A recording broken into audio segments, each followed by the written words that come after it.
Before we begin, let me ask you something important. Where are you watching from right now? Which country, which city, which corner of the world? Write it in the comments. And if stories about truth, justice, and courage matter to you, please like this video and subscribe. These stories survive because people choose to listen. Now listen closely, because this story begins with a voice that should never have reached the highest office in the country. It was just after midnight when the secure phone rang. Not the public line, not the emergency line, the private one, the one that only a handful of people in the nation knew existed. The president had been reading briefing papers alone, the room lit softly. The city outside quiet in that rare way capitals become only after power has gone to sleep. He looked at the phone with mild irritation at first, then confusion, then something else. The call was coming through an internal relay usually reserved for military coordination. It made no sense. He answered. There was breathing on the other end, slow, careful, like someone afraid to make noise. "Hello?" the president said. A small voice answered. "Sir, I was told this number could help." The president did not speak immediately. "How did you get this number?" he asked calmly. "I don't know," the voice replied. "It was written on a piece of paper. Someone said it was for emergencies." The president sat down. "How old are you?" he asked. Another pause. "I think I'm 10, the boy said. "Maybe 11. I don't remember my birthday anymore." The president closed his eyes for a moment. "What is your name?" he asked. "Sammy," the boy replied. The president repeated it quietly, as if testing whether the name would stay in the air. "Sammy, do you know who you are speaking to?" he asked. "No, sir," the boy said.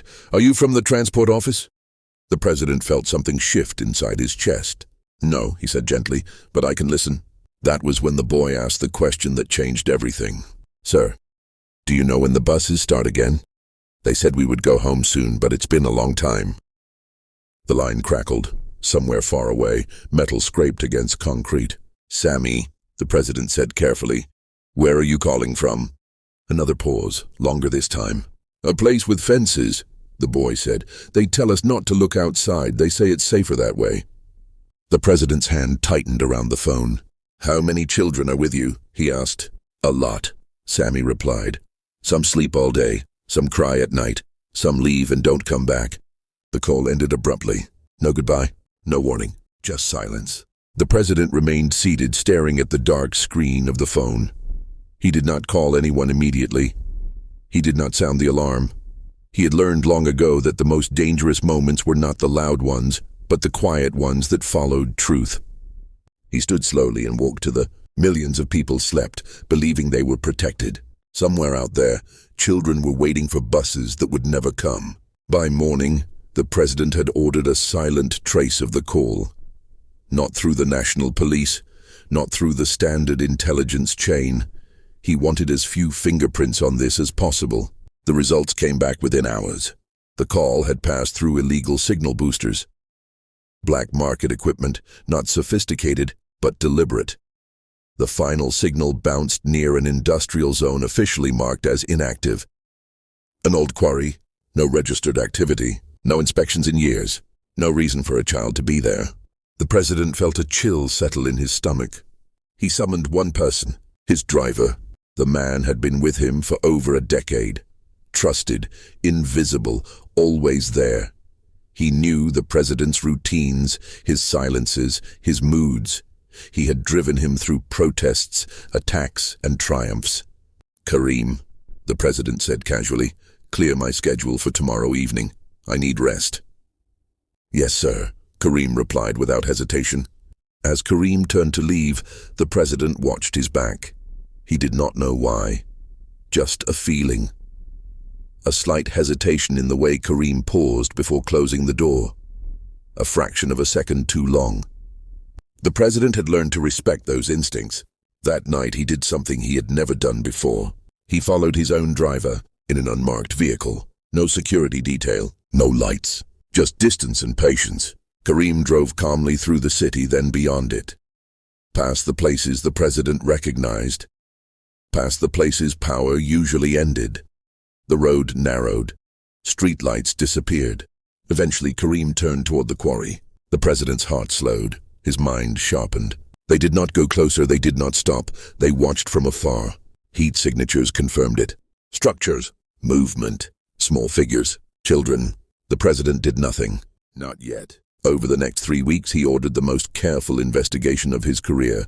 No sudden moves, no accusations. He wanted the entire network, every name, every accomplice. He wanted to know how deep the rot went. Financial records revealed shell companies disguised as charities. Transport permits signed by officials who had never visited the locations they approved. Security contracts quietly outsourced to private groups with no oversight. And at the center of it all was Karim, the man who had driven the president to speeches about justice, the man who had held doors open for foreign dignitaries, the man who smiled politely and said very little. Sami called again. This time, the president answered immediately. "Sir," the boy whispered, "they say we're moving soon." "Where?" the president asked. "I heard them say the water," Sami replied. "Big water." The president closed his eyes. That night he gave the order. At exactly 4:30 a.m. the operation began. No sirens, no media, no chaos. Security forces moved in silence. Roads were sealed, communication lines were cut. The quarry was surrounded before anyone inside understood what was happening. Children were escorted out first, wrapped in blankets, given water, given names again. No one resisted. Karim was arrested in his home. He did not fight. He did not run. During interrogation, he spoke calmly. "I never hurt them," he said. "I just made things possible." The interrogator leaned forward. "You made children disappear." Karim said nothing after that. The trials were public, transparent, brutal in their honesty. Officials fell. Contracts were revoked. Laws were rewritten. No one was spared. Sami was reunited with his mother in a small room with no cameras. She held his face like it might disappear again. He did not cry. He smiled. Months later, reforms were announced. Independent oversight, child protection units, international monitoring. The quarry was destroyed. Nothing left but open land. 1 year later, the president received a letter written in uneven handwriting. "Dear Sir, the bus comes every day now. I go to school. Thank you for listening." The president folded the letter carefully and placed it in his desk. Because leadership is not about authority. It is about listening when the voice is small. If this story moved you, please like this video, subscribe, and tell us in the comments where you are watching from. And remember this, evil survives silence. Goodness begins when someone answers the phone. The president did not speak about the letter publicly. He did not frame it. He did not quote it in speeches.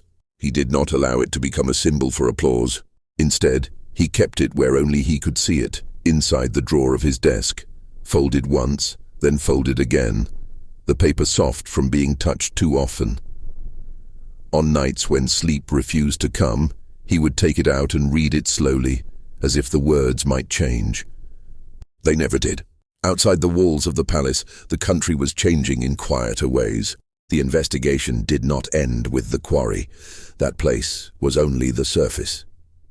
The real work began afterward, when systems were forced into the light and people realized how easily evil had learned to wear official uniforms. An independent commission was formed, staffed not by politicians, but by judges, teachers, doctors, and human rights investigators. For the first time, child protection was removed from ceremonial departments and placed under a single authority with real power. Budgets were opened, procurement records were made public, anonymous reporting channels were protected by law. Not everyone was happy. Some ministers resigned quietly. Some officials fought back loudly. A few disappeared from public life altogether. In Washington, analysts wrote long memos with careful language. They called it an internal correction. They called it unexpected assertiveness. They debated whether this level of accountability was sustainable. One retired intelligence officer said it plainly during a closed briefing. "This man just burned his own house to kill the termites," he said. "That's not something most leaders are willing to do." The story crossed oceans. In Europe, child protection organizations shared it cautiously, unsure whether to believe a story that ended with justice instead of denial. In Africa, radio hosts debated it late into the night. Some praised the president. Others warned that such actions created enemies where silence once kept peace. The president heard all of it. He did not respond. He was busy visiting places no cameras followed. Shelters, Clinics, schools rebuilt from dust. Sometimes he wore no jacket, sometimes he asked no questions. He listened more than he spoke. In one small school near the edge of the capital, a teacher introduced him to a class of children who had returned after months of absence. The teacher spoke proudly about attendance rates and new textbooks. The president knelt and asked the children their names. One boy raised his hand slowly. "Sammy," he said. The room went quiet for a moment. The president looked at him, just looked. No guards moved, no one spoke. Sammy smiled. "You answer phones very good," he said. The president smiled back. "So do you," he replied. Later that night, alone again, the president reflected on what the country had learned. That monsters do not always look like monsters. That danger often sits close, speaks softly, and earns trust. That power means nothing if it cannot hear the smallest voice. He knew the work was not finished. It never would be. Systems decay, vigilance fades, new Kareems are always waiting for silence to return. But this time, something had changed. People believed that speaking up mattered. They believed someone might answer. And somewhere, a child slept without fences, without waiting for buses that never came, believing, perhaps for the first time, that goodness was not a story adults told, but something real that could arrive quietly, on the other end of a phone line. If you are still watching, thank you. Stories like this matter because they remind us that leadership is not proven in crowds, but in moments no one is supposed to see. Please like this video, subscribe to the channel, and tell us in the comments where you are watching from. And remember this, sometimes the most powerful conversation in a nation begins with a child who does not even know who is listening.